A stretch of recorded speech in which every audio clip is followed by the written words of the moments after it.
friends, welcome to my channel Medicos in Minutes and I am Dr. Sheetal Gupta. Today I am going to teach you about the hydatidiform mole or the vesicular mole which is known as H mole. तो सबसे पहले H mole होता क्या है? तो H mole is a condition जहाँ पर after the sexual intercourse pregnancy होती है but in spite of formation of zygote यहाँ जाइगोट नहीं बनता है बट जाइगोट की जगह it is converted into small small grape like clusters of varying size and उसके लिए उस कंडीशन को बोला जाता है H mole. तो यहाँ पर जाइगोट नहीं बनेगा, प्रेगनेंसी होगी, एमिनोरिया रहेगा, प्रेगनेंसी टेस्ट पॉजिटिव आएगा, अगर आप ब्लड से बीटा एचसीजी हार्मोन चेक करोगे वो भी पॉजिटिव आएगा. ये सारी कंडीशंस बताएंगी कि प्रेगनेंसी हो रही है, आपका यू आर प्रेग्नेंट. बट जब ड्यूरिंग सोनोग्राफी आपको पता चलेगा कि no this is not zygote, it is a H mole condition. और इसको डायग्नोज करना बहुत ईजी होता है क्योंकि छोटे छोटे ग्रेप लाइक बिल्कुल अंगूर के दाने की तरह या पर्ली व्हाइट कलर के क्लस्टर्स या तो वेजाइनल ब्लीडिंग के साथ निकल के बाहर आने लगते हैं और या फिर सोनोग्राफी में बिल्कुल क्लियर कट दिख जाता है. तो ये होता है एच मोल. अब ये इंपॉर्टेंट क्यों होता है, इसके कॉम्प्लिकेशंस क्या होते हैं, अभी हम आगे इसको पढ़ेंगे. So definition, it is the abnormal condition of ovum. The most important is it is a condition of ovum where occurs partially degeneration and partially hyperplastic changes in the young chorionic villi. Because यहाँ पर condition ovum की abnormal है तो यहाँ पर zygote नहीं बनेगा. जब जाइगोट नहीं रहेगा तो कोरियोनिक विलाइज के अंदर चेंजेस आने लगेंगे जहाँ पर आधी विलाइज में डिजेनरेशन हो जाएगा और बाकी आधी विलाइज में हाइपरप्लास्टिक चेंजेस होने लगेंगे. और ये सारे चेंजेस हमें कब पता चलेंगे, जब हम किसी का बायोप्सी के लिए उक्त टिश्यू को भेजेंगे. So here in this condition there occurs the formation of clusters of small cyst and it is known as benign neoplasm of chorion with the malignant potential. Most important is कि as we know, मैं बार बार बोल रही हूँ कि it is the condition of the chorion. So it is a benign neoplasm of chorion, but this condition might be converted into cancer. So now etiology, what are the causes, क्या हो सकते हैं. So etiology it is mostly related with the ovular defect. यहाँ पर जो ovum nucleus होता है either it is absent or the ovum nucleus is inactivated. So ovum nucleus का यहाँ पर कोई काम नहीं है. जितना भी क्रोमोसोम आता है it is from the father, ये फादर की तरफ से आता है. Hence this is known as phenomena of androgenesis. So this is known as phenomena of androgenesis because ovum का पार्ट यहाँ पर नहीं है. As factor, it is popularly seen in या तो बहुत यंग एज के पेशेंट्स में मिलता है और एक एल्डरली में मिलता है आफ्टर द 35 ईयर्स. डाइट के लिए स्पेशली बोलते हैं those peoples who take the less amount of high protein diet और the less amount of carotene diet, उन लोगों में ये कंडीशंस ज़्यादा होने के चांसेस होते हैं. इसका हाईएस्ट इंसिडेंस जो होता है वो फिलीपींस लोगों में होता है, दैन इसके बाद यूरोपियंस में होता है. In India the incidence is 1:400. That means every 400 pregnancy में एक प्रेगनेंसी एच मोल की प्रेगनेंसी हो सकती है. So now what is phenomena of androgenesis, क्या होता है ये.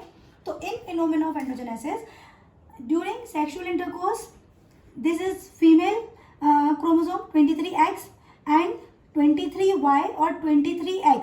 It is from the male partner. So during intercourse it becomes either 46XX or it becomes 46XX or it becomes 46XY. So it is a normal condition.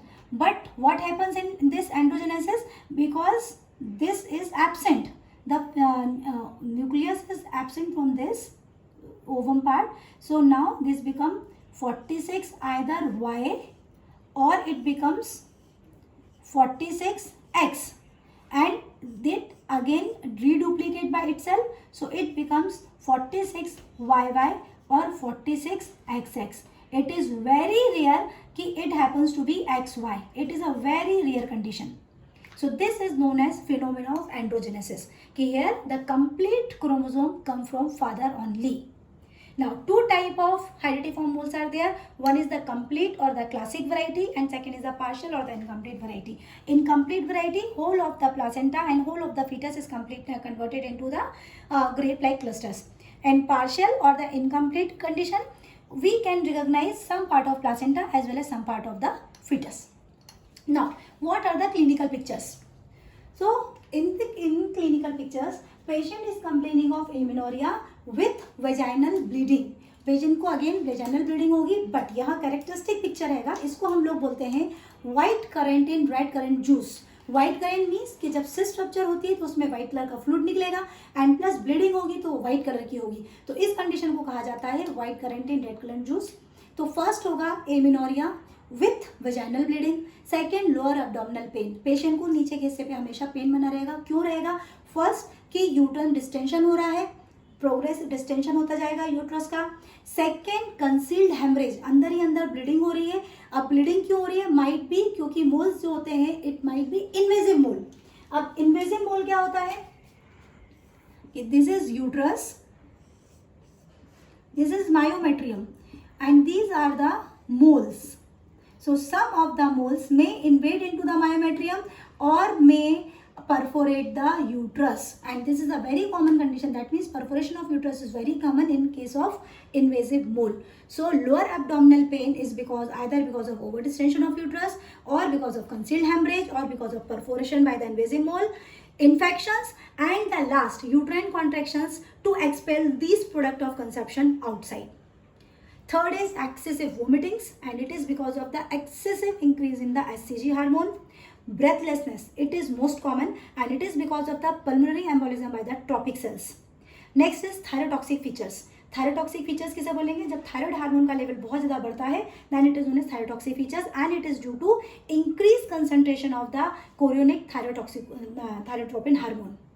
Patient looks more ill because why looks more ill? Because there are a lot of profuse vomitings are there which causes dehydration and hypovolemic shock, and second is because of the concealed hemorrhage patient become more pallor and pallor. Next most important is feature of preeclampsia. Here preeclampsia means जब pregnancy में patient का blood pressure बढ़ता है then this condition is known as preeclampsia.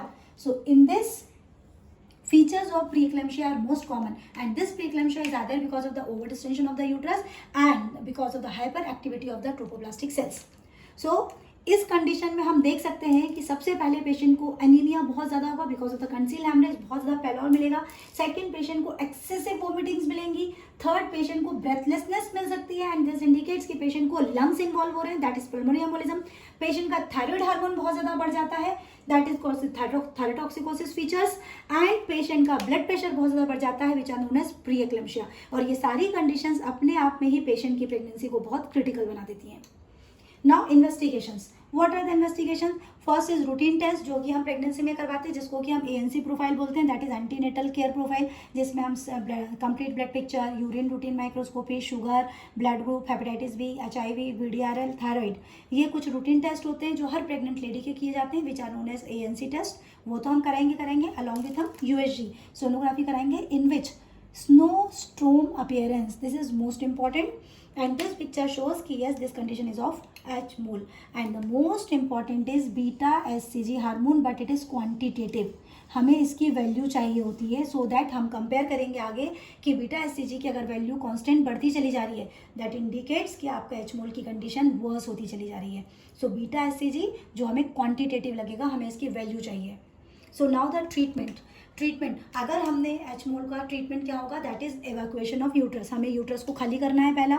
Second prevention of infection, हमें उसको infection से बचाना। And third correction of the blood loss, क्योंकि पेशेंट का कंसील ब्लीडिंग बहुत ज़्यादा हो रही है सो माइट बी 2, 3, 4 ब्लड भी लग सकते हैं। So now the evacuation of uterus, and it is very important, suction evacuation करते हैं। अगर आपने नहीं किया this suction evacuation is most important because जब ये H मोल की कंडीशन टर्मिनेट होगी तभी आपका पेशेंट ब्रेथलेसनेस से, दैट मीन्स पल्मोनरी एम्बोलिज्म से बढ़ सकता है, थायरोटॉक्सिक फीचर्स से बच सकता है, and features of preeclampsia, perforation के चांसेस बहुत ज़्यादा हो जाएंगे। तो यहाँ पर suction evacuation as early as possible, but यहाँ सक्शन इवैक्यूएशन होगा with the 15 to 20 unit of pitocin की ड्रिप के साथ। हम वी आर ट्राइंग कि पिटोसिन ड्रिप से हम पूरे के पूरे प्रोडक्ट्स को डायरेक्टली एक्सपेल करवा दें।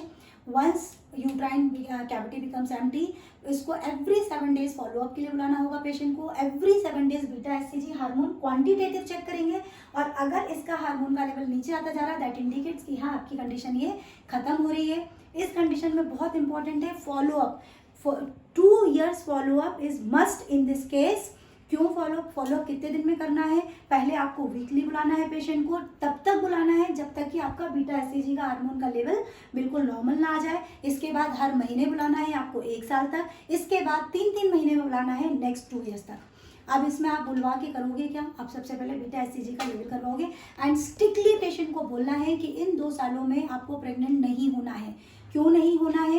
क्योंकि 2 साल के अंदर ये H mole it can be converted into a condition which is known as choriocarcinoma.